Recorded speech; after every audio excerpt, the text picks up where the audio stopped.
Students, welcome to the online platform of एमर्स online classes.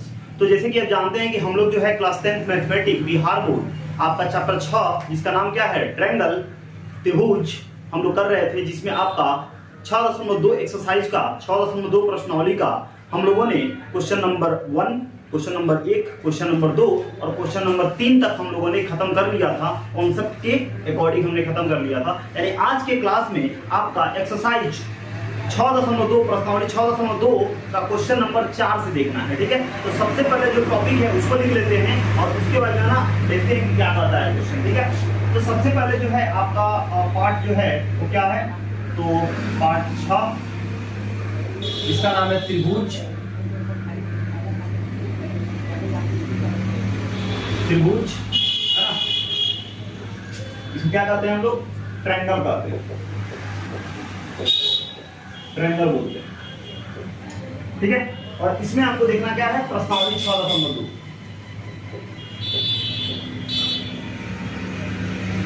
प्रश्नावली 6.2 में देखना है। इसमें हम लोग 3 तक क्वेश्चन तो हमने खत्म कर लिया था, यानी 4 से देखना है, क्वेश्चन नंबर 4 देखना है। ठीक है, तो ध्यान से देखिएगा क्वेश्चन नंबर 4 में क्या बोल रहा है। तो क्वेश्चन नंबर 4 में कह रहा है कि आकृति 6.19। तो सबसे पहले क्या करेंगे, आकृति 6.19 बनाएंगे। ठीक है, तो चलिए बनाइए आकृति 6.19।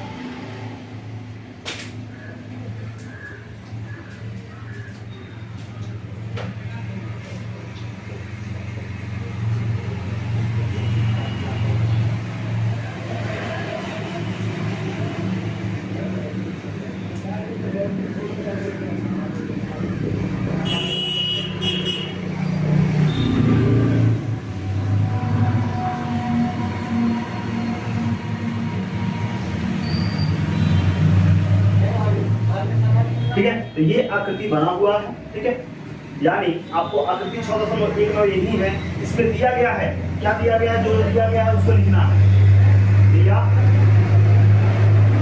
क्या क्या क्या दिया गया है, तो बोला है 6.19 में डी जो है ना वो समांतर है किसके, एसी के, और डीएफ जो है ना समांतर है किसके, एई के। तो सिद्ध करना है कि बीएफ बटा में एफई बराबर होगा बी बटा में ईसी। ठीक है, तो जो जो दिया हुआ है उसको क्या करेंगे, लिखेंगे।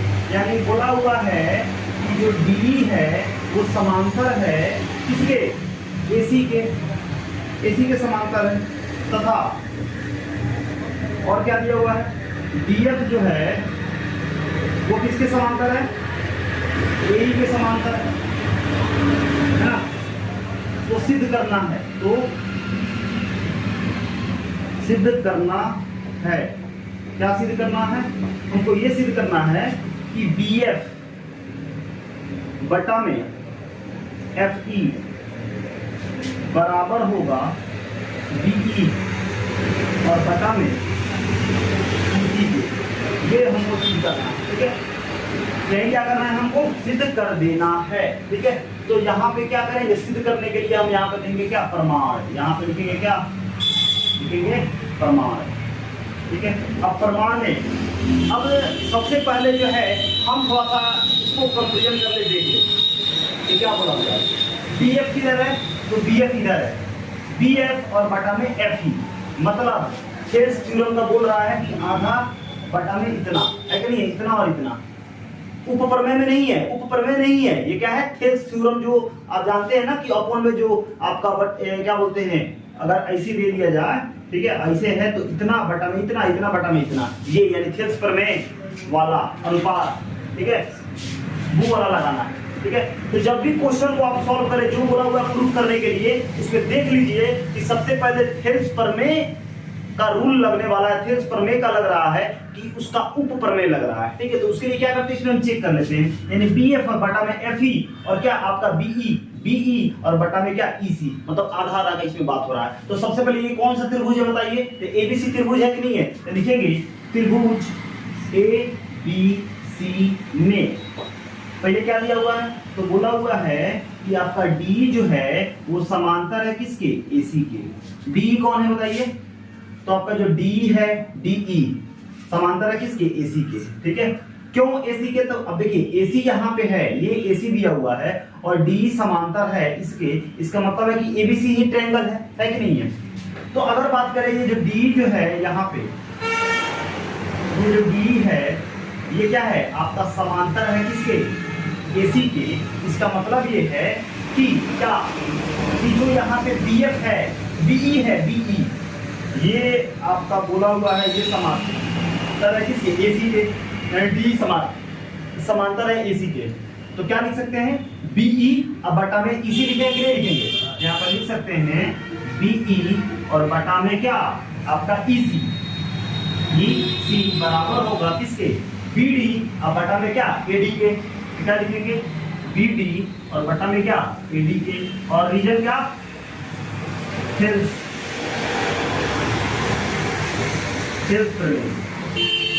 प्रमेय से कोई दिक्कत, इसको मान लेंगे क्या एक मान लेंगे, ठीक है। और फिर अब देखिए अब क्या है बोला हुआ है अगला में डीएफ समांतर है एई के। ये क्या है डीएफ का मतलब ये है, ये जो है ना समांतर है किसके, एई के। किसके समांतर है, एई के। इसका मतलब ये है कि हमको ये इसके समांतर है, तो बताइए कौन से ट्रायंगल में ये दोनों है, तो ये यहाँ पे आपका एई है और एई से कौन सा त्रिभुज बन रहा है, डी बन रहा है, नहीं बन रहा है। तो हम क्या लिखेंगे, लिखेंगे त्रिभुज एबीई में, एबीई में। समझ आ रहा है ना कैसे हम त्रिभुज ले रहे हैं, है कि नहीं। ये समांतर है इसके, इसके मतलब है ये एक त्रिभुज का क्या है, भुजा है, और जो है ना इससे और इससे कौन सा त्रिभुज बनेगा, तो बीएई बनेगा, चाहे एबीई बनेगा चाहे ईबीए बनेगा, इस तरह से। तो क्या बोला हुआ है कि जो डीएफ है क्या है, डीएफ समांतर है किसके, एई के। डीएफ समांतर है एई के, यानी ये समांतर है इसके। तो हम क्या लिख सकते हैं, इतना बटा इतना लिखेंगे, नहीं लिखेंगे, यानी डीएफ और बटा में क्या एफई बराबर होगा बीडी बटा में एडी के, है ना, बीडी और बटा में एडी के। और आपने ये कैसे लिख दिया, तो थेल्स प्रमेय से, थेल्स प्रमेय से इसको मान लिया। तो अब लिखेंगे क्या, समीकरण 1 तथा 2 से, समीकरण 1 तथा 2 से। अब देखिए बीडी एडी किसके बराबर, बीएफ और इसी के बराबर है कि नहीं है, और फिर बीडी एडी किसके बराबर है, बीएफ बटा ईएफ क्या बोलते हैं, एफई के बराबर है कि नहीं है। तो समीकरण 1 और 2 से क्या लिख सकते हैं, बीएफ जो लिखा है वो बीएफ और बटा में क्या एफई बराबर हो जाएगा किसके, बीई और बटा में किसके, ईसी के, ठीक है, इसी के। और यही हमको प्रूफ करना था कि नहीं करना था, और ये क्या हो गया, ये हो गया आपका सिद्ध हुआ। क्या हो गया आपका सिद्ध हुआ। तो इस तरह से हम क्या करते हैं, आपका 4 नंबर करते हैं, ठीक है। तो बस देख लीजिए कि अनुपात कौन सा है, थेल्स प्रमेय का अनुपात है कि आपका उप प्रमेय का, थेल्स का उप प्रमेय का अनुपात है, और उसके अकॉर्डिंग आप काम कीजिएगा। ये पैरेलल है तो उसके अकॉर्डिंग हम काम करते हैं, और यहाँ पे आपका आंसर आ जाता है, ठीक है। अब चलिए 4 नंबर को मिटाते हैं और क्वेश्चन देखते हैं, क्या 5th नंबर देखते हैं कि 5th नंबर क्वेश्चन क्या कहता है, ठीक है। चलिए देखते हैं अब 5th नंबर क्वेश्चन। अब जो है आपका 5th नंबर, 4 नंबर तो हो गया, अब देखना क्या है आपका 5th नंबर देखना है। तो 5th नंबर आपके बुक में क्या बोल रहा है, तो आकृति 6.20। तो आकृति 6.20 क्या करेंगे, पहले हम यहाँ पे बनाएंगे, ठीक है। तो ठीक है, आकृति 6.20 बनाइए।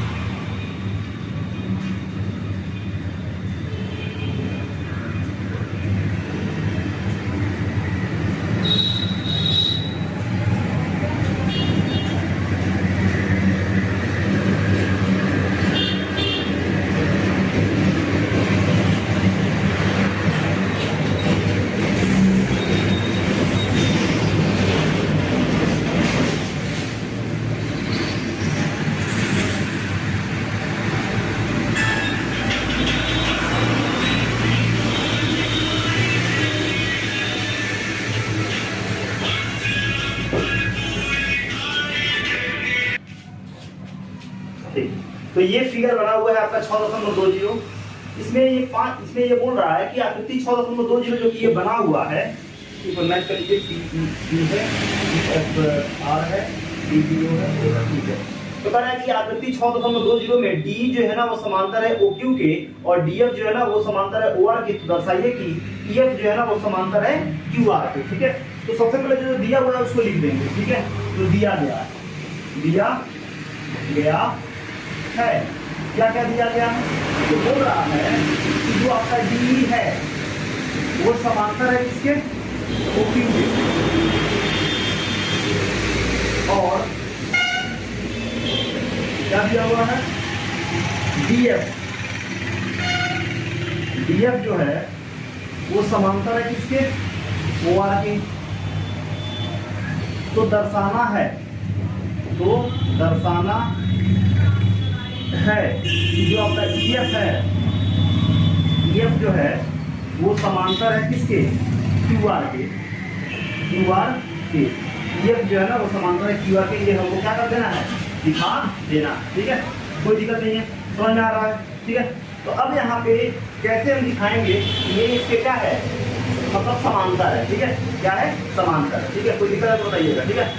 तो नॉर्मली अब कैसे इसको काम करेंगे, तो सबसे पहले क्या बोला हुआ है, तो यहाँ पे लिखेंगे क्या, हम यहाँ पे लिखेंगे हल। क्या है, तो सबसे पहले बोला हुआ है, क्या बोला हुआ है कि DE जो है ना वो समांतर है OQ के। तब पूरी DE किधर है, तो DE जो है वो समांतर है OQ के।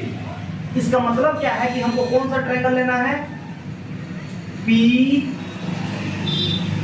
उसके बाद O और क्या Q, क्या लेना है, POQ लेना है। क्योंकि बोला हुआ है कि ये D कौन है, तो ये जो है इसका ये जो चिन्ह है ना, ये बताता है क्या, ये समांतर को बताता है, ठीक है। अगर ये ऐसे लाइन दिया हुआ दो और इस तरह कर दे, तो क्या है, समांतर है। अच्छा डबल से भी कर दे, डबल एरो भी दे दे, तभी क्या है, समांतर ही है, ठीक है। तो एक देखा है दो, तो इसका मतलब क्या है, समांतर है। तो नॉर्मली बोला क्या है कि आपका जो DE है वो समांतर है किसके, OQ के। तो OQ से कौन सा त्रिभुज बन रहा है, OQ से कौन सा त्रिभुज बन रहा है, ये वाला। तो POQ ट्रायंगल लेंगे कि नहीं लेंगे, समझ में आ रहा है। तो लिखेंगे ट्रायंगल POQ में क्या है, तो बोला हुआ है कि आपका जो DE है वो समांतर है किसके, OQ के, है कि नहीं है। DE जो है वो समांतर है किसके, OQ के। तो अगर DE जो है समांतर है OQ के, तो हम कह सकते हैं कि जो आपका PE है, PE जो है वो EQ के इक्वल होगा कि नहीं होगा, है ना। देख सकते हैं ना कि जो PE होगा, इसलिए यहाँ पे लिखेंगे कि जो आपका PE है अपॉन में क्या, आपका EQ लिखेंगे, क्या EQ बराबर होगा किसके, PD अपॉन में क्या, DO, PD अपॉन में क्या, आपके DO के, है कि नहीं। क्योंकि अगर PD जो है समांतर है OQ के, तो इतना बटा इतना और फिर इतना बटा आपका इतना है। कैसे, थेल्स के प्रमेय से, ठीक है। यहाँ पे क्या लिखेंगे, थेल्स प्रमेय से। समझ में आ रहा है कि नहीं आ रहा, कोई दिक्कत, ठीक है। तो इसको मान लेंगे क्या, एक, कोई दिक्कत। फिर DF जो है ना वो समांतर है OR के, तब तो ये DF इधर है, तो DF इधर है, ये समांतर है किसके, OR के। तो आप बताइए कौन सा त्रिभुज लेंगे, POR त्रिभुज लेंगे। समझ में आ रहा है कि नहीं आ रहा, क्या लेंगे, POR त्रिभुज लेंगे। अब यहाँ पे क्या लिखेंगे, त्रिभुज POR में क्या बोला हुआ है कि आपका जो DF है, क्या है, जो आपका DF है वो समांतर है किसके, OR के। DF जो है वो समांतर है किसके, OR के। तो अगर DF जो है OR के समांतर है, तो हम लिख सकते हैं PF बटा में FR, है कि नहीं है। तो यहाँ पे हम लिखेंगे PF बटा में क्या, आपका FR, PF बटा में यानी इतना, PF बटा में FR इक्वल होगा PF बटा में FR बराबर होगा किसके, PD बटा में DO के होगा कि नहीं होगा, PD बटा में DO के इक्वल हुआ कि नहीं होगा। अब कैसे, तो थेल्स प्रमेय से, थेल्स प्रमेय से। और इसको क्या मान लेंगे, दो। अब बताइए PD DO किसके इक्वल, PE के इक्वल है कि नहीं है, और PD DO किसके इक्वल है, PF अपॉन में FR के इक्वल है कि नहीं है। तो हम यहाँ पर लिख सकते हैं समीकरण 1 तथा 2 से क्या लिख सकते हैं, लिख सकते हैं कि PE और बटा में क्या, EQ बराबर होगा PF और बटा में क्या, FR के, है कि नहीं है, PF बटा में FR के। कोई दिक्कत है तो बताइए यहाँ पे। तो अब खोजो P कौन है, तो P है है कि नहीं है, और EQ कौन है, हाई है, ठीक है। और क्या PF कौन है, ये वाला, और FR कौन है, ये वाला। तो इसका मतलब है कि इतना बटा इतना, इतना बटा इतना के इक्वल है, तो हेल्स के विलोम से अगर इतना बटा इतना, इतना बटा इतना अगर बराबर है, तो इसका मतलब क्या है कि जो आपका FE है, क्या है, जो आपका EF है, वो क्या है, समांतर है किसके, QR के, है कि नहीं है। क्या होगा, समांतर होगा QR के। कैसे, हेल्स के विलोम से, ठीक है। क्योंकि अगर अनुपात यहाँ पे बराबर है, अगर अनुपात बराबर है तो क्या होते हैं, समांतर होते हैं। तो अगर अनुपात किसी भी त्रिभुज के अगर अनुपात बराबर हैं तो वो क्या होते हैं, वो हेल्स के विलोम से समांतर होते हैं। अगर त्रिभुज में अगर दो रेखाएं अगर क्या है, दो तीसरी रेखा त्रिभुज की तीसरी भुजा किसी एक रेखा के अगर क्या है, समांतर है, तो अनुपात क्या होते हैं, बराबर होते हैं। इसे हम क्या कहते हैं, हेल्स का प्रमेय।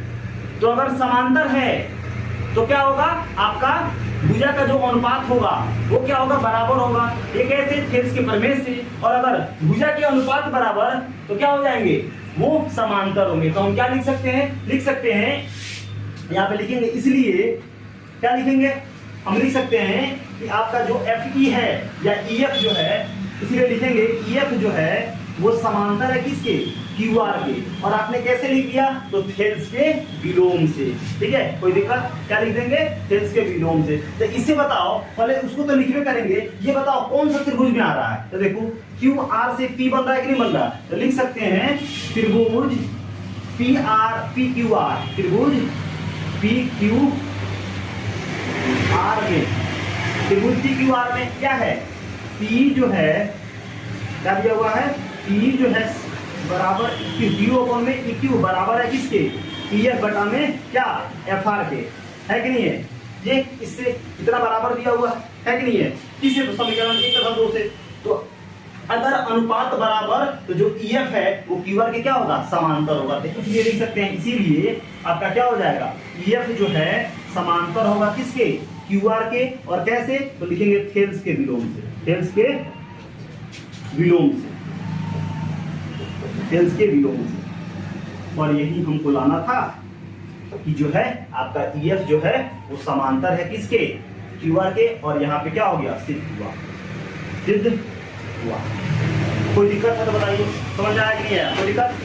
चलिए 5 नंबर अगर समझ में आ गया तो अब देखते हैं क्या, अपना 6 नंबर देखते हैं कि 6 नंबर क्या करता है, ठीक है। तो चलिए अब देखते हैं क्या, आपका 6 नंबर देखते हैं कि 6 नंबर क्या करता है। तो अब जो है हमको देखना क्या है, तो आपका 6 नंबर क्वेश्चन। तो 6 नंबर क्वेश्चन में कह रहा है कि आकृति 6.21। तो सबसे पहले क्या करेंगे, 6.21 को बनाएंगे। तो सबसे पहले 6.21 को बनाइए।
ठीक है, इसमें बोला हुआ है 6.21 में कि जो आपका ओ कह रहा है कि मेन क्रम OP, OQ और OR पर स्थित बिंदु ABC इस प्रकार हैं।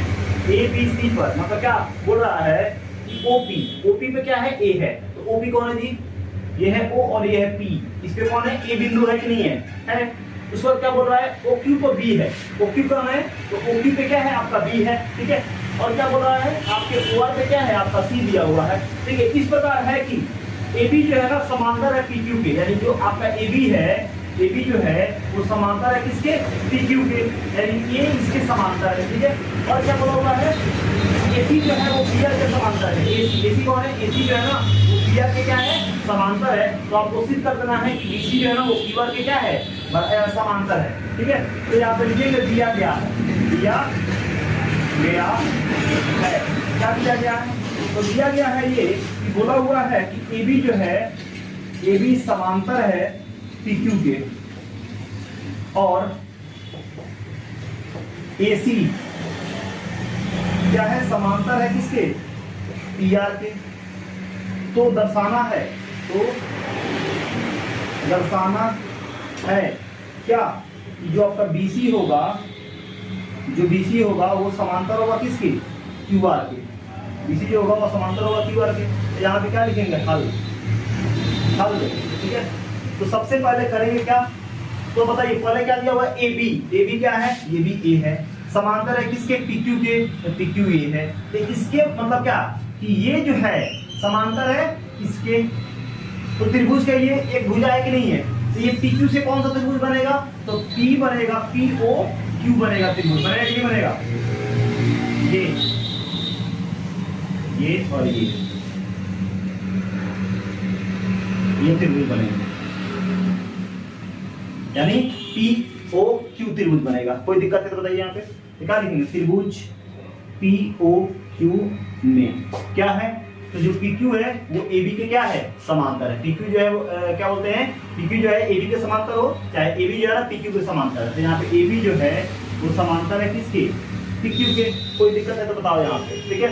तो उसके अनुसार हम क्या लिख सकते हैं, हम लिख सकते हैं कि आपका QB यानी BQ और बटा में क्या OB, तो लिख सकते हैं BQ और बटा में क्या आपका OB बराबर होगा किसके, आपके AO और PA के, AO और किसके, PA के इक्वल होगा। और ये कैसे, तो आपके थेल्स प्रमेय से, थेल्स प्रमेय से इसको मान लेंगे क्या, 1। फिर इसके अनुसार हो गया। अब क्या है, AC बटा में PR, तो AC कौन है, AC ये है, ये समांतर है किसके, PR से, PR के समांतर है। तो इससे बताओ कौन सा त्रिभुज बनेगा, तो PR से कौन त्रिभुज बनेगा, O, तो क्या लिखेंगे, POR त्रिभुज में, यानी ये POR त्रिभुज में।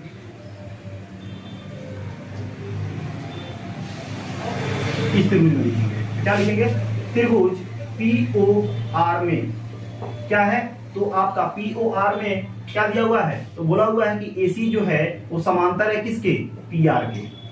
तो हम कह सकते हैं कि अगर क्या आपका AC जो है वो समांतर है PR के, तो OC बटा में CR, OC बटा में CR बराबर होगा किसके, OA बटा में PA के, ठीक है। OA चाहे AO बटा में PA के, ओरिजिन क्या, थेल्स प्रमेय, थेल्स प्रमेय से इसको मान लेंगे क्या, तो कोई दिक्कत समझ में आ रहा है। अब देखिए OA PA, OA बटा PA किसके इक्वल है, OC बटा CR के, और OA बटा PA किसके इक्वल है, BQ बटा OB के। तो OA बटा PA इसके इक्वल है और OA बटा PA इसके इक्वल है। तो हम कह सकते हैं OC बटा CR बराबर होगा किसके, BQ बटा OB से, समीकरण 1 और 2 से। तो लिख सकते हैं क्या, समीकरण 1 तथा 2 से, 1 तथा 2 से हम क्या लिख सकते हैं, लिख सकते हैं आपको यहाँ पे कि आपका जो BQ है, आपका जो BQ और बटा में क्या OB बराबर होगा किसके, आपके OC और बटा में क्या CR के, ठीक है। कोई दिक्कत, तो अब यहाँ पे कहने का मतलब है कि अब देखिए BQ कौन है, तो BQ ये है, OB कौन है, तो OB ये है, OC कौन है, तो OC ये है, और CR कौन है, ये है। इसका मतलब कौन सा त्रिभुज आ रहा है, ROQ, यहाँ पे ये आ रहा है कि नहीं आ रहा है, यही तो आ रहा है, ये त्रिभुज क्या लिख सकते हैं, ROQ, क्या लिखेंगे, त्रिभुज ROQ में, ROQ में, ROQ में।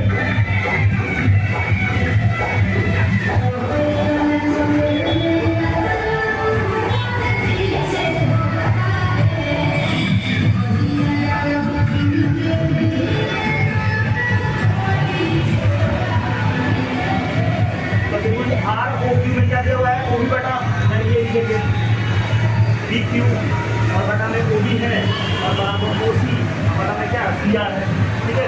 तो देखिए ये OQR त्रिभुज में इतना बटा इतना बराबर है इतना बटा इतना के, इसका मतलब क्या है, ये जो BC है वो समांतर है किसके, QR के। जो आपका BC है वो समांतर किसके है, QR के। इसलिए लिख सकते हैं, इसीलिए आपका जो BC होगा वो समांतर होगा किसके, QR के। और रीजन क्या, सेल्स के विलोम से, सेल्स के विलोम से, ठीक है। और ये क्या हो गया, सिद्ध हो गया, सिद्ध हुआ। समझ में आया नहीं आया? यही तो हमको सिद्ध करना था कि BC जो है ना वो समांतर है किसके, QR के। BC समांतर हो गया किसके, QR के। क्लियर, कोई दिक्कत? तो चलिए अगला क्वेश्चन देखिए, कौन सा क्वेश्चन था, 6 नंबर। आपका 6 नंबर क्वेश्चन था। तो चलिए आगे देखते हैं कि आपका 7 नंबर क्वेश्चन देखते हैं कि क्या पता है। चलो देखते हैं 7 नंबर क्वेश्चन। तो अब यहाँ पे हम लोगों ने 6 तक तो खत्म कर लिया। 7 नंबर क्वेश्चन में कह रहा है कि प्रमेय 6.1 का प्रयोग करते हुए सिद्ध कीजिए। मतलब क्या, थेल्स प्रमेय का यूज करके हमको सिद्ध करना है कि एक त्रिभुज की एक भुजा के मध्य, एक त्रिभुज की एक भुजा के मध्य बिंदु से होकर दूसरी भुजा के समांतर खींची गई रेखा तीसरी भुजा को क्या करती है, समद्विभाजित करती है। मतलब 2 बराबर भागों में क्या करती है, बांटती है। क्या करती है, 2 बराबर भागों में बांटती है। क्या करना है, हमको यहाँ पे दिखा देना है, ठीक है, कोई दिक्कत नहीं है। मतलब ये है, हाँ सिद्ध करना है, ठीक है। मतलब क्वेश्चन क्या कह रहा है, सबसे पहले ये समझ लीजिए, ठीक है। तो क्वेश्चन ये है कि एक त्रिभुज बनाइए, यानी 7 नंबर क्वेश्चन में कह रहा है कि एक आप त्रिभुज बनाइए, ठीक है। तो हमने क्या किया, मान लेते हैं कि ABCD एक हमने त्रिभुज बना दिया, ABC एक त्रिभुज बना दिया, ठीक है। अब कह रहा है कि एक त्रिभुज की एक भुजा के मध्य बिंदु से होकर, एक त्रिभुज की एक भुजा के मध्य, तो मान लेते हैं क्या, हम यहाँ पे एक भुजा के मध्य कह रहा है, मध्य बिंदु से होकर दूसरी भुजा के समांतर खींची गई रेखा तीसरी भुजा के, मतलब ऐसे हम दे दिए, इसका नाम दे दिया गया D और इसका नाम दे दिया गया क्या, E, ठीक है। जिसमें से ये दिया हुआ है कि एक D जो है ना इस AB का क्या है, मध्य बिंदु है, ठीक है। AB का क्या है, मध्य बिंदु है। तो आपको दिखाना है कि EB क्या है, इसका मध्य बिंदु है, ठीक है। तो मतलब ये कह रहा है कि दिया गया तो नॉर्मली अगर बात किया जाए तो मध्य बिंदु पर मैं आप क्लास 9 में पढ़े होंगे, ठीक है। मध्य बिंदु पर मैं क्या कहता है कि अगर एक त्रिभुज दिया हुआ है ना, और ये इसके क्या है, समांतर है, ठीक है। अगर ABC दिया हुआ है, अगर मान लेते हैं कि यही मान लीजिए कि यही एक त्रिभुज है, ठीक है। D जो है ना वो तीसरी त्रिभुज की तीसरी भुजा का क्या है, समांतर है, ठीक है। तीसरी भुजा का क्या है, समांतर है। तो जो D होती है, अगर ये अगर मध्य बिंदु है, ये अगर मध्य बिंदु है तो D जो होगी, D अगर मध्य बिंदु है, ठीक है, यानी आपके 9 क्वेश्चन में ये बात है कि अगर ये इसके समांतर है तो D जो होती है वो हाफ होती है किसके, BC के। D जो होती है वो आधा होती है किसके, BC की होती है, ठीक है। और क्या बोलता है उसमें, ठीक है, और क्या बोलता है, तो सीधे सा मतलब है अगर त्रिभुज बना दिया गया, ठीक है, और बना देने के बाद जो है ना अगर कहे इस तरह अगर बोले, ठीक है, तो नॉर्मली तो एक तो बात है कि अगर त्रिभुज दिया हुआ है, एक आपका समांतर है, तो अगर ये इसके समांतर है तो D जो है ना आधा होता है किसके, BC के होता है। D क्या होता है, आधा होता है किसके, BC के होता है। क्लियर, इतना बात है। और ये इसके क्या होता है, अगर समांतर है ये इसके आधे होते हैं, और ये क्या होता है, आपका मिड पॉइंट होता है, ठीक है, कोई दिक्कत नहीं है। इसी कहते हैं मध्य बिंदु प्रमेय या मिड पॉइंट थ्योरम। इसको अपने क्लास 9 में पढ़ा होगा, 8वां क्लास में, ठीक है। 8वां क्लास में, क्लास 9 के 8वां चैप्टर में आपने पढ़ा होगा, ठीक है। तो खैर उससे हमको मतलब नहीं है, सीधे सा मतलब है कि बोला हुआ है, इसे रियलाइज करा दिया हुआ है। तो इस तरह का फिगर बना हुआ है, ठीक है। और बोला हुआ है कि इन दोनों बिंदुओं में से, यानी दोनों भुजाओं की एक बिंदु को क्या मान लीजिए, मध्य बिंदु मान लीजिए, ठीक है। तो दिया गया क्या दिया गया है, D जो है ना, D क्या है, D जो है ना मध्य बिंदु है किसका, AB का। D जो है D AB का मध्य बिंदु है। तो जानते हैं ये अगर मध्य बिंदु है तो AD जो है ना वो DB के क्या होगा, इक्वल होगा। AD क्या होगा आपका हाँ, अगर ये मध्य बिंदु है, ठीक है, मध्य बिंदु है तो इतना बटा क्या होगा, इतना होगा, ठीक है। कहने मतलब किसी भी भुजा हो, कोई भी साइड हो, तो अगर बीच में अगर मध्य बिंदु है तो उसको क्या करता है, दो बराबर भागों में क्या करता है, विभक्त करता है। और बोला हुआ है कि डी जो है ना समांतर है किसके, बीसी के, ये दिया हुआ है। क्या बोला हुआ है, डी जो है ना वो आपके समांतर है किसके, बीसी के। डी जो है ना समांतर बीसी के। क्वेश्चन का हम निचोड़ बता रहे हैं, सार बता रहे हैं ये कि डी जो है ना AB का क्या है, मध्य बिंदु है, या आप लिख सकते हैं E जो है ना वो क्या है, E जो है AC का मध्य बिंदु है। आप कोई भी बिंदु को ले सकते हैं, ठीक है, या D लीजिए या E लीजिए, हमने D ले लिया, ठीक है। और D जो है ना समांतर है BC के, तो हमको सिद्ध करना है, तो सिद्ध करना है, क्या सिद्ध करना है, हमको सिद्ध करना है कि E जो है ना, E AC का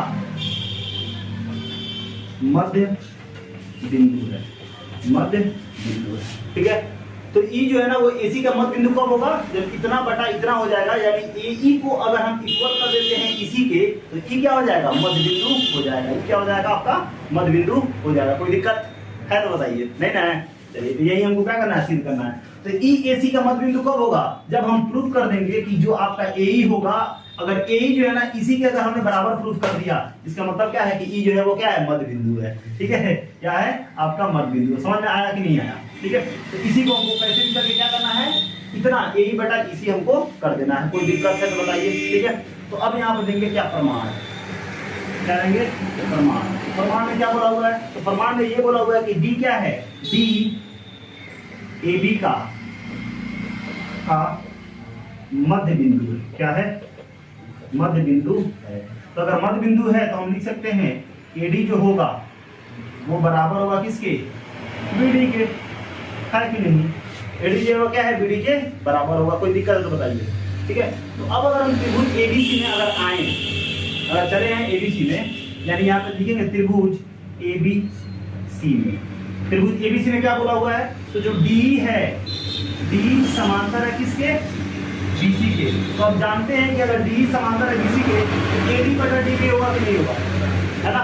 यहाँ पे लिख सकते हैं क्या, AD अब बटा में DB अब बराबर होगा AE बटा में इसी के। और कैसे, तो थेल्स जी से, थेल्स प्रमेय, है ना, थेल्स प्रमेय से, है कि नहीं है। कोई दिक्कत है तो बताइए, समझ में आ रहा है ना। अब कहीं AD लिखा हो तो उसे हम DB लिख सकते हैं, BD लिख सकते हैं कि नहीं लिख सकते हैं। तो अगर यहाँ पे AD है तो इस DB को हम AD लिख सकते हैं कि नहीं लिख सकते हैं, यहाँ पे AD हम लिख सकते हैं। अब बराबर में क्या, एक बटा में इसी होगा कि नहीं होगा। और यहाँ पे लिख देंगे चूंकि AB जो है ना आपका, जो AD है वो इक्वल है किसके, BD के। और क्यों, क्योंकि बोला हुआ क्वेश्चन में कि D क्या है, मध्य बिंदु है, तो इसीलिए हमने क्या कर दिया, AD लिख दिया BD के। तो कभी हमने DB लिखा हो तो उसको क्या लिख सकते हैं, AD लिख सकते हैं या नहीं लिख सकते हैं। अब इससे ही कैंसिल हो जाएगा, तो कितना बार में कटेगा, एक बार में। एक बराबर क्या होगा, AE बटा EC होगा कि नहीं होगा, बताइए सर।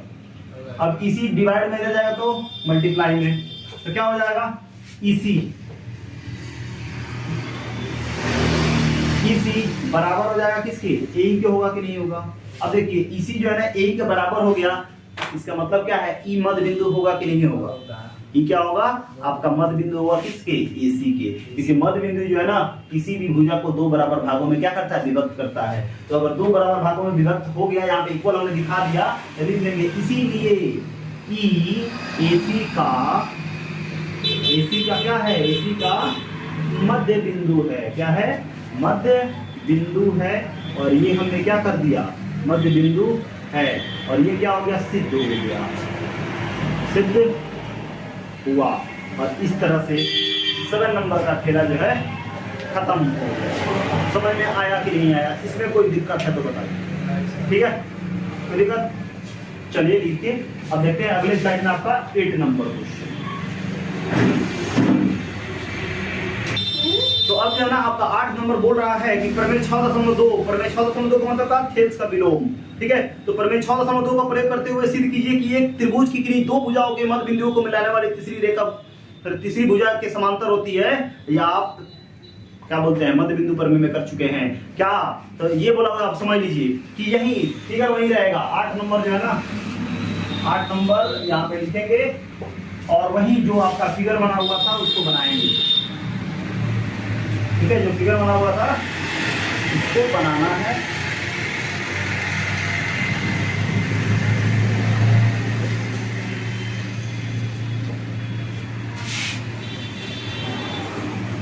ये क्या था, ए बी सी, ठीक है, और यहाँ पे क्या था आपका डी था, और क्या था आपका ई था, ऐसे दिया हुआ था फिगर, ऐसे दिया हुआ था।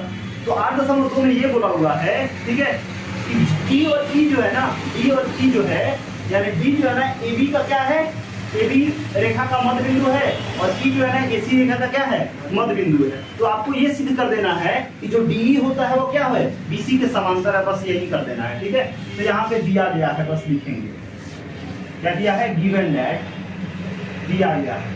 ठीक है, क्या दिया गया है, तो बोला हुआ है डी तथा ई क्रमशः ए बी तथा ए सी का मध्य बिंदु है, मध्य बिंदु है। यानी ए बी का मध्य बिंदु कौन है, डी है, और ए सी का मध्य बिंदु कौन है, आपका ई है। ये दिया हुआ है। ठीक है, तो सिद्ध करना है, तो दर्शाना है या सिद्ध करना है, क्या बोला हुआ, शो कर रहा है कि सिद्ध कीजिए। अच्छा, सिद्ध करना है ये बोला है, वही दर्शाइए, सिद्ध कीजिए। तो सिद्ध करना है, क्या सिद्ध करना है, तो आपका जो डी है समांतर है किसके, बीसी के। तो अब बताइए, अब अगर इतना बटा इतना और इतना बटा इतना हम दिखा दें तो थेल्स के विलोम से हम कह सकते हैं क्या, डी बटा बीसी क्या होता है, बराबर होता है। समझ में आया कि नहीं आया, रख जाए ना। पहले क्या करेंगे, यहाँ पे लिखेंगे प्रमाण में, यानी प्रूफ में। देखिए कितना भारी है, क्या बोला हुआ है कि डी जो है ना, यहाँ पे लिखेंगे डी ए बी का मध्य बिंदु है। क्या है, मध्य बिंदु है, मध्य बिंदु है। कोई दिक्कत बना रहा है ना। तो अब बताइए डी ए बी का मध्य बिंदु है, तो हम क्या लिख सकते हैं, ए डी बराबर होगा कि नहीं होगा डी बी के, आए सही बात है ना। अगर डी मध्य बिंदु है तो दो बराबर भागों में नहीं बटेगा, ए डी जो है ना वो डी बी के इक्वल होगा कि नहीं होगा, कौन दिक्कत। अब बताइए इसके साथ एक गुना में है कि नहीं है ना, ये डी बी है, इसके साथ क्या है, एक के साथ गुना में है कि नहीं है। तो ये गुना में इधर जाएगा तो भाग में हो जाएगा, तो क्या बचेगा, एक इधर बचेगा। तो हम क्या लिख सकते हैं, डी बी ऐसे ही ठीक है ना, तो डी बी ऐसे ही ठीक है। तो अगर ए डी ऐसे ही ठीक है और डी बी ऐसे ही ठीक है, अब बराबर क्या बचेगा, एक बचेगा कि नहीं बचेगा। क्लियर, कोई दिक्कत है तो बताइए। इसको क्या मान लेंगे, एक मान लेंगे, कोई दिक्कत। फिर ई ए सी का, यस सर, मध्य बिंदु है, मध्य बिंदु है। तो क्या लिखेंगे, ए जो होगा वो बराबर होगा कि नहीं होगा इसी के। तो वही बात, गुना में एक है तो इधर जाएगा तो क्या होगा, इसी हो जाएगा, बटा में एक बच जाएगा। तो ए बटा हम क्या लिख सकते हैं, इसी लिखेंगे कि नहीं लिखेंगे, बराबर किसके, एक के। इसको क्या मान लेंगे, दो मान लेंगे। तो बताओ, एक बराबर है इतना के, एक बराबर है इतना के, तो इतना इतना का बराबर नहीं होगा। तो समीकरण एक और दो से हम लिख सकते हैं। तो लिखेंगे समीकरण एक तथा दो से, एक तथा दो से क्या लिख सकते हैं, ए डी अब बटा में क्या, डी बी बराबर होगा किसके, ए ई, और बटा में किसके, इसी के, है कि नहीं है, समझ में आ रहा ना, कोई दिक्कत। तो अब तनी देखो, ए डी बटा डी बी है और ए ई बटा इसी है कि नहीं है। तो अगर त्रिभुज में उनका भुजाओं का अनुपात अगर बराबर है तो थेल्स के विलोम से डी जो है वो बीसी के समांतर होगा कि नहीं होगा सरकार, बताइए, कोई दिक्कत। तो लिख सकते हैं, क्या लिखेंगे, तो लिखेंगे थेल्स के विलोम से, इसलिए यहाँ पे लिखेंगे, इसीलिए क्या हो जाएगा, डी जो होगा वो क्या हो जाएगा, समांतर हो जाएगा किसके, बीसी के। और इधर क्या लिखेंगे, थेल्स के विलोम से, थेल्स के विलोम से। क्लियर है कि नहीं है? ये तो हमको सिद्ध करना था कि डी जो है ना वो क्या है, बीसी के इक्वल है। कोई दिक्कत? क्लास 9 के त्रिभुज से क्लास 10 का त्रिभुज सबसे आसान है। ये क्या हो गया, सिद्ध हो गया। क्लास 9 का बहुपद, क्लास 10 का बहुपद में, क्लास 9 का बहुपद थोड़ा सा ज्यादा लेंदी है, लेकिन क्लास 10 का जो है बहुत ही बहुआ है। ठीक है, तो चलिए देखते हैं क्लास क्या बोलते हैं क्लास 9 का। एंड क्वेश्चन नंबर 9 को फिर तो समझ में आ गया होगा। तो अब जो है ना आपको देखना क्या है, क्वेश्चन नंबर 9 देखना है। ठीक है, तो क्वेश्चन नंबर 9 में आप बोल रहा है कि एबीसी एक समलंब चतुर्भुज है। ठीक है, तो समलंब चतुर्भुज क्या होता है, तो जैसे कि इसको देखिए समलंब बनाना बहुत आसान है। इसको जो है ना थोड़ा सा छोटा रखिए। ठीक है, इसको कीजिए ऐसे और इसको जो है ना ऐसे कीजिए। ठीक है, और इसको ऐसे मिला लीजिए। ठीक है, और ये हो गया क्या, आपका बन के तैयार हो गया समलंब चतुर्भुज। कौन दिक्कत? ठीक है, अब हमने इसका नाम दे दिया ए, इसका नाम दे दिया बी, इसका नाम दे दिया सी, इसका नाम दे दिया डी। तो बोला है कि समलंब चतुर्भुज बना लीजिए। तो हम लोग हमने क्या किया, समलंब चतुर्भुज बना लिया। इसमें कह रहा है कि ए बी जो है ना समांतर है किसके, डीसी के। मतलब ये जो ए बी है ये समांतर है किसके, डीसी के। ये समांतर का चिन्ह है। तो इसके विकर्ण परस्पर बिंदु ओ पर प्रतिच्छेद करता है। विकर्ण का मतलब क्या, ये ए से सी को, ये ए से सी को मिला देते थे, क्या बन जाता है, 9th में आप पढ़े होंगे, इसको कहते हैं विकर्ण। और बी से डी को मिला दे, ये भी क्या है आपका विकर्ण हो गया। ठीक है, ये क्या हो गया आपका विकर्ण हो गया। और ये कहां पे प्रतिच्छेद कर रहे हैं, तो ओ पे प्रतिच्छेद कर रहे हैं। कहां प्रतिच्छेद कर रहे हैं, ओ पे प्रतिच्छेद करते हैं। तो दर्शाना है कि एओ बटा में बीओ, एओ बटा में बीओ और सीओ बटा में ईओ बराबर है। ठीक है, क्या है, बराबर है। ठीक है, कोई दिक्कत नहीं है। तो यहां पे लिखेंगे दिया गया है, दिया गया है, तो लिखेंगे एबीसीडी एक समलंब चतुर्भुज है, समलंब चतुर्भुज है। और क्या बोला हुआ है, जहां AB जो है वो समांतर है किसके, CD के। तो सिद्ध करना है, तो सिद्ध करना है कि क्या सिद्ध करना है कि AO बटा में BO बराबर है CO और बटा में DO के। ये आपको क्या कर देना है, आपको सिद्ध कर देना है, आपको प्रमाणित करना है, आपको प्रूफ करना है। ठीक है, कोई दिक्कत नहीं है। तो अब देखिए इसको सिद्ध कैसे करेंगे। ठीक है, तो सबसे पहले जो है ना इसको सिद्ध करने के लिए हमको, हाँ ठीक है कोई दिक्कत नहीं है। अब सिद्ध कैसे करना है, तो देखिए कैसे सिद्ध करेंगे इसको। तो यहाँ पे सबसे पहले जो है ना सिद्ध करने के लिए हम कंस्ट्रक्शन करेंगे थोड़ा सा। ठीक है, तो क्या लिखेंगे, यहाँ पर रचना करेंगे।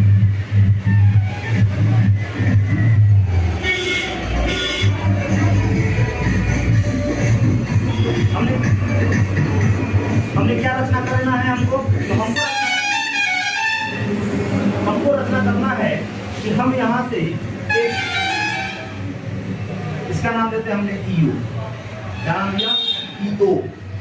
हमने यहाँ पे बताया कि ईओ जो है ना वो समांतर है किसके, आपके डीसी के। ईओ जो है ना समांतर है किसके, डीसी के। यानी ईओ समांतर है डीसी के। ईओ क्या है, समांतर है किसके, डीसी के। कोई दिक्कत है तो बताइए। ठीक है, तो ईओ समांतर है डीसी के, हमने ये बना दिया। ठीक है, कोई दिक्कत नहीं है, समझ में आ रहा है। तो अब अगर देखें यहाँ पे, अगर यहाँ पे हम देखें तो चलिए ठीक है, तो ईओ समांतर है डीसी के। तो ईओ तो है, डीसी का मतलब क्या है, ये मतलब ये समांतर है इसके। तो कौन सा ट्रायंगल लेंगे, डीसी से कौन सा ट्रायंगल बनेगा जी, ये ए वाला, क्योंकि समांतर तो है ये ना है। तो डीसी से कौन बनेगा, ए बनेगा कि नहीं बनेगा। तो यहाँ पर लिख सकते हैं एडीसी त्रिभुज लिख सकते हैं कि नहीं लिख सकते हैं। तो अब यहाँ पे देंगे क्या, प्रमाण देंगे। यहाँ पर लिखेंगे प्रमाण। क्या लिखेंगे, त्रिभुज एडीसी में, त्रिभुज एडीसी में क्या है आपका जो ईओ है वो समांतर है किसके, डीसी के। तो आप जानते हैं सरकार कि अगर ईओ जो है ना अगर डीसी के समांतर है तो इतना बटा इतना और बराबर में इतना बटा इतना होगा कि नहीं होगा। तो क्या लिखेंगे, आपका लिखेंगे एई अब बटा में क्या ईडी लिखेंगे कि नहीं लिखेंगे, बताइए कोई दिक्कत है बताइए। और क्या होगा आपका एओ हो जाएगा, है कि नहीं है, बोलो। और एओ और बटा में क्या CO होगा कि नहीं होगा। और कैसे, तो थेल्स के प्रमेय से, थेल्स प्रमेय से। और इंग्लिश में इसको कहते हैं क्या, PPT, बेसिक प्रोपोर्शनलिटी थ्योरम कहते हैं, ठीक है। इसको क्या मान लें, हम मान लेते हैं 1। कोई दिक्कत है तो बताइए यहाँ पे, ठीक है, समझ आ रहा है ना। अब उसी तरह क्या करना है, उतना में कोई दिक्कत बताइए। तो अब एक तो इस तरह हो गया, कोई दिक्कत नहीं है, चलिए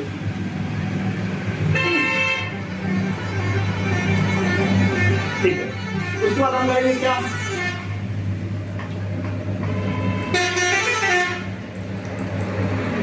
तो एक अगर देख ये समांतर है, ये अगर समांतर है तो हमने लिया ABC लिया, तो यहाँ से अगर ये समांतर है तो हम क्या ले सकते हैं, ABD ले सकते हैं कि नहीं ले सकते, ABD लेंगे कि नहीं लेंगे, हम क्या ले लेंगे, ABD ले लेंगे। तो त्रिभुज ABD में, तो ABD में खाली जो है आपका ABD में ये इसके समांतर है कि नहीं है, तो लिखेंगे क्या, आपका AB जो है ना तो समांतर है किसके, CD के, होगा कि नहीं होगा, कोई दिक्कत है तो बताओ, ठीक है। तो कहने का मतलब सीधे सा है, कैसे समांतर हो गया, यहाँ पे कैसे किस तरह से बता दिया कि ये समांतर होता है। तो देखिए अब AB जो है ना, हमने क्या किया कि AB जो है ना वो समांतर है किसके, CD के, है कि नहीं है। और हमने रचना में ये किया EU जो है ना वो समांतर है किसके, वही CD के या DC के। तो CD AB के समांतर और CD AB CD के समांतर और EO CD के समांतर, तो CD EO के समांतर है और CD AB के समांतर है। इसलिए कह सकते हैं कि आपका जो AB है वो किसके समांतर होगा, EO के भी समांतर होगा, किसके समांतर होगा, EO के। इसीलिए AB और EO, इसीलिए हम क्या लिए, यहाँ पे बाद में लिखेंगे इसको, ठीक है। यहाँ पे लिखेंगे चूंकि, क्या लिखेंगे, चूंकि, इसका बात यहाँ पे, चूंकि ABCD के समांतर है और EO CD के समांतर है, तो हम क्या लिख सकते हैं, AB EO के समांतर नहीं होगा, तो ये हो गया AB और ये हो गया EO, तो कौन सा लेंगे, ABD। तो इसलिए लिखेंगे यहाँ पे क्या, त्रिभुज ABD में, ABD में क्या है आपका AB जो है वो समांतर है किसके, EO के। AB समांतर है किसके, EO के। तो AE बटा में ED होगा कि नहीं होगा, AE बटा में क्या ED होगा कि नहीं होगा, अब बराबर क्या AO बटा में OC होगा कि नहीं होगा। क्या बोलते हैं, किधर गया, इधर ना, इधर वाला हाँ ठीक है।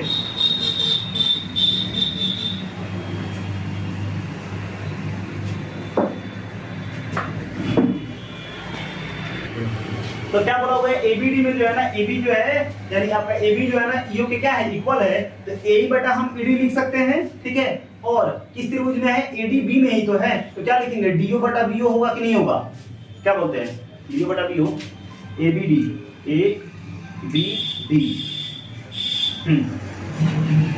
ठीक है। देखो यहाँ पे बराबर तो नहीं हुआ, अगर इस त्रिभुज में है हम किसमें, ADC में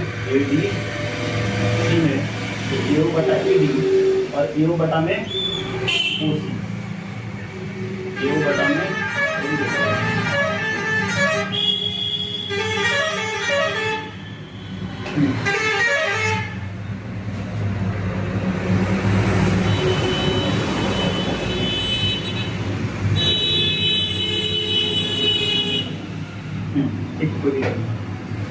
ठीक है। तो इतना में कोई दिक्कत नहीं है, तो क्या हो गया आपका AE अपॉन में ED और AO अपॉन CO हो गया, कोई दिक्कत नहीं है। अब दूसरा क्या है, दूसरा ये करना है हमको कि AE अपॉन में ED हो गया और क्या हो जाएगा, ABD में आपका DO अपॉन क्या हो जाएगा, BO होगा कि नहीं होगा, है ना। DO अपॉन क्या हो जाएगा, ये ABD में ABD तो आपका ABD ये हो गया, ये समांतर है तो आपका OB बटा OD हो जाएगा, ठीक है। OB बटा OD, हाँ ठीक है। यहाँ पर लिखेंगे OB बटा OB, ठीक है, OD बटा OB, OB बटा OD।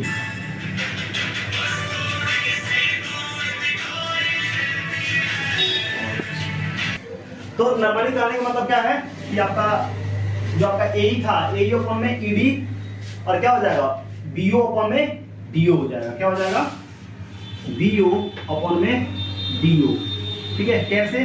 तो थेल्स प्रमेय से, थेल्स प्रमेय से।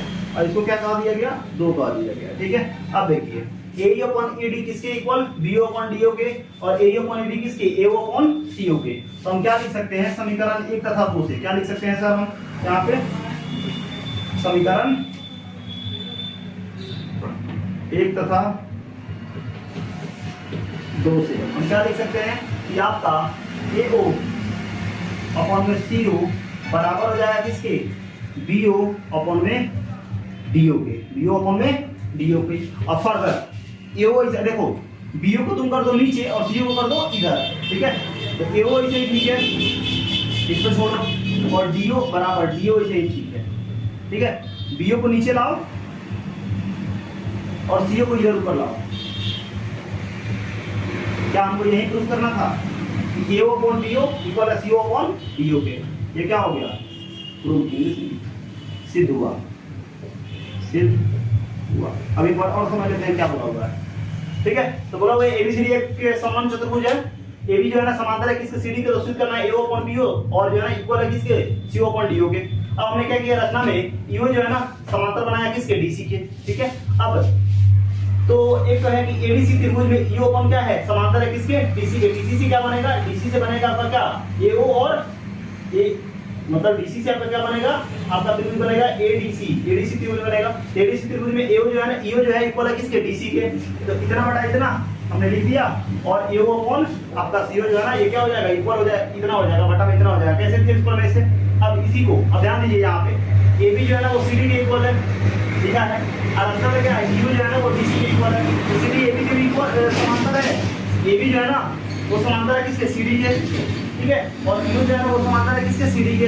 हम क्या कर सकते हैं? CD जो है EO के भी समांतर है, और CD जो है AB के भी समांतर है, तो AB क्या होगा? EO के समांतर होगा कि नहीं होगा? ये दोनों क्या हो जाएंगे? समांतर हो जाएंगे, ठीक है। तो अगर AB यानी AB जो है ना EO के समांतर हो गया, तो कौन सा ट्रायंगल लेंगे? ADB लेंगे। तो ADB में ABD में AB जो है ना EO के समांतर है, तो इतना बटा इतना हो जाएगा, और अपॉन में क्या हो जाएगा? BO अपॉन DO होगा कि नहीं होगा? तो BO अपॉन DO हो गया। तो समीकरण 1 और देखो AE और ED जो है ना BO DO के इक्वल है, और AE अपॉन ED AO और CO के इक्वल है। तो समीकरण 1 और 2 से क्या लिख सकते हैं? AE अपॉन CO और BO अपॉन DO, ठीक है। अब हमने क्या किया कि इस BO को हमने यहाँ पे ला दिया, और इस CO को हमने क्या किया? यहाँ पे हमने ला दिया। तो ये यहाँ पे क्या हो गया? रूप हो गया। तो इसका समझ में आया? इस तरह हो गया, ठीक है ना, इस तरह क्रॉस करा दिया। तो एक समझ आया? इस तरह हमारा 9 नंबर यहाँ पे क्या हो गया? सिद्ध हो गया। अब देखते हैं, चलिए आपका देखते हैं क्या क्वेश्चन नंबर 10, जो कि आपका 6 प्रश्नावली का लास्ट वाला क्वेश्चन है। चलिए देखते हैं। तो अब जो है ना आपको देखना क्या है? क्वेश्चन नंबर 10 देखना है, ठीक है। तो क्वेश्चन नंबर 10 में क्या कह रहा है कि जस्ट 9 के ऑपोजिट है, ठीक है। क्या बोल रहा है कि एक चतुर्भुज ABCD के विकर्ण, एक चतुर्भुज है ABCD के विकर्ण परस्पर बिंदुओं को प्रतिच्छेद करता है। को प्रतिच्छेद इस प्रकार करते हैं कि AO अपॉन BO बराबर है CO अपॉन DO के। तो दर्शाइए कि ABCD क्या है? आपका समलंब है। तो मतलब सीधे तो मतलब एक चतुर्भुज बना लेते हैं, ठीक है। मान लेते हैं क्या? ये आपका चतुर्भुज है, ठीक है। कोई दिक्कत नहीं है, हम इसको नाम देते हैं क्या? A B C और D। इसको इससे मिला दीजिए, इसको इससे मिला दीजिए। अरे कहाँ पे प्रतिच्छेद कर रहे हैं? ये जो है ना इसको O पे प्रतिच्छेद कर रहे हैं, ठीक है। तो यहाँ पे क्या कर दिया हुआ? जो दिया हुआ उसको क्या करेंगे? लिख लेंगे। तो क्या बोला हुआ है कि ABCD ये क्या है? चतुर्भुज है। तो लिखेंगे AB दिया गया है, फिर लिखेंगे क्या? आपका दिया गया है ABCD एक चतुर्भुज है। ABCD क्या है? एक चतुर्भुज है। तो अगर ABCD एक चतुर्भुज है, तो और क्या दिया हुआ है? और बोला हुआ है कि AO जो है ना, AO जो है आपका इक्वल है किसके? BO के, और CO जो है ना इक्वल है किसके? DO के। तो सिद्ध करना है, तो सिद्ध करना है ABCD एक समलंब चतुर्भुज है, समलंब चतुर्भुज है।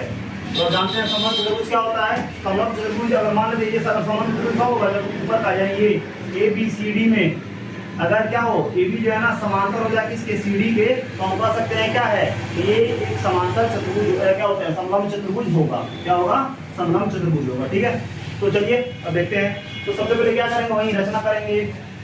रचना जिस तरह हम क्या किए थे 9 नंबर क्वेश्चन में किए थे, को से हमने क्या किया, एक रेखा खींचा। ठीक है, तो को से ईओ एक रेखा खींचा। ईओ क्या खींचा, एक रेखा खींचा। कोई दिक्कत नहीं है, समझ में आ रहा है ना। रचना में हमने क्या किया, ईओ एक रचना खींचा। ठीक है, ईओ एक रेखा खींचा जहां ईओ जो है ना समांतर है किसके, सीडी के। ईओ जो है ना तो क्या है, आपके सीडी के क्या है, समांतर है। ठीक है, समझ में आ रहा है ना, कोई दिक्कत। तो अब यहाँ पे लेंगे क्या, प्रमाण देंगे। क्या देंगे, प्रमाण। अब प्रमाण में क्या होगा, तो अगर देखिए ईओ जो है ना अगर सीडी के समांतर है, ईओ जो है ना अगर सीडी के समांतर है, यानी ये अगर इसके समांतर है तो क्या बनेगा, डीसीए बनेगा कि नहीं बनेगा, है ना। एडीसी 9 की तरह ही है, तो भी लिखेंगे एडीसी में क्या होगा, एई अब बटा में क्या एडी होगा कि नहीं होगा, और एडीसी में है, एडीसी में है, और क्या हो जाएगा एओ बराबर होगा एओ अपन में क्या सीओ होगा कि नहीं होगा, है ना। क्या होगा, सीओ होगा। कोई दिक्कत बताइए, ए अपॉन ईडी और क्या हो जाएगा आपका एओ अपन में कौन सा त्रिभुज में, एडीसी में, एडीसी में। हाँ ठीक है, एओ अपॉन एडीसी में। हाँ ठीक है, कोई दिक्कत नहीं, इसमें है एडीसी में, तो एओ और क्या हो जाएगा आपका सीओ होगा कि नहीं होगा। कोई दिक्कत, यहाँ पे क्या लिखेंगे, थेल्स प्रमेय से, थेल्स प्रमेय से इसको क्या मान लेंगे, एक मान लेंगे। कोई दिक्कत नहीं है, समझ में आ रहा है कि नहीं आ रहा। और आपको क्या दिया हुआ है, और यहाँ पे लिख देंगे एओ अपन में क्या बीओ इक्वल है किसके, सीओ अपन में किसके, बीओ के। कैसे, तो दिया गया है, कैसे दिया गया है। कोई दिक्कत नहीं है, क्या दिया गया है, दिया गया है। कोई दिक्कत बताइए। तो यहाँ पे क्या है, ठीक है, इतना दिया गया है।